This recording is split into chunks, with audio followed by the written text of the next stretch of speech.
មែនយូរបស់យើងដល់ថ្ងៃប្រកួតទៀតហើយដោយត្រូវកម្ដៅសាច់ដុំជាមួយនឹងក្រុម PSG និយាយទៅពីរក្រុមហ្នឹងណាអនាគតម្ចាស់ពាន UCL 2026-2027ត្រូវតតាំងជាមួយនឹងម្ចាស់ពាន UCL 2ឆ្នាំជាប់គ្នាយើងឃើញថាបាត់ឈ្មោះយុវជនរបស់យើងចំនួន2នាក់ហើយមូលហេតុហ្នឹងគឺដោយសារឈុតធំរបស់យើងគឺចាប់ផ្ដើមចូលមកក្នុងក្រុមរៀងច្រើនគ្រាន់ហើយដោយបាត់អាប្អូន JJ Gabriel និងអាប្អូន Jim Twace ប្រហែលជាទៅវឹកហាត់ជាមួយនឹងយុវជនវិញហើយដើម្បីសង្ងំរកឱកាសឡើងមកឈុតធំ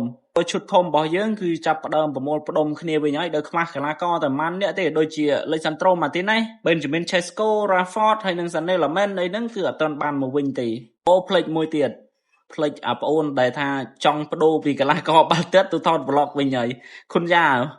តាំងពីបិទរដូវកាលហើយក៏ដល់ទៅជួយជ្រើសជាតិមកបញ្ជួយជ្រើសជាតិវិញថ្ងៃសារ៉ាក្នុង IG របស់គុណយ៉ាអត់ដែលឃើញវីដេអូណាដែលតាក់ទងជាមួយបាល់ទះទេមានវីដេអូខ្លះទៅ review ម្ហូបមានខ្លះទៀតទៅឡានខូចខ្លះទៅជីស្គីនៅសមុទ្រអីណាអាទិត្យក្រោយអីប្រហែលជាអាចមកជួបជុំគ្នាអស់ហើយចង់ឃើញឈុតធំដែលទៅជួយក្រុមនៅយប់នេះមានដូចជាកំពូលខ្សែការពារអភិនិហាខ្សែការពាររបស់ Man U ល្អទាំងឆ្វេងល្អទាំងស្ដាំបរោះដែលមិនដែលចេះឈឺមិនដែលចេះគ្រុនរងាអីសោះហើយនឹងកីឡាករដែលតែងតែបង្កើតអភិនិហាឲ្យក្រុមផ្សេងដែលប្រកួតជាមួយ Man U ទីមួយ Diego Dalot ក៏បានទៅជួយក្រុមដែរជំនួបជាមួយ PSG ហ្នឹងហើយនឹងខ្សែបរើចំណូលថ្មីរបស់យើងដែលទៅនឹងទិញបាន Yuri Telemong នឹងកំពូលកីឡាករសំណប់ចិត្តសំណប់បេះដូងសំណប់អីខ្ញុំហ្នឹងដែលខ្ញុំអាចហៅថាជាព្រះស្វាមីរបស់ខ្ញុំបានណានិយាយត្រង់ទៅរឿងថ្ងៃហេងសូយប្រពន្ធរបស់ Bruno ស្រឡាញ់ Bruno មិនបានប្រហែលខ្ញុំស្រឡាញ់ Bruno ផងមិនដឹងមកក្រុម Man U ហ្នឹងគឺមានតែ Bruno ទេដែលខ្ញុំស្រឡាញ់ខ្លាំងជាងគេព្រោះអីគាត់នៅជួយក្រុមបានកីឡាករដែលអាស៊ីសច្រើនជាងគេនៅ Premier League ជាប្រវត្តិសាស្ត្ររបស់ Premier League ហើយដែលមានកីឡាករក្នុងមួយរដូវកាលអាស៊ីសបានរហូតដល់21គ្រាប់អត់មានពានអូនគេមានតែអូនកីឡាករណែមានអត់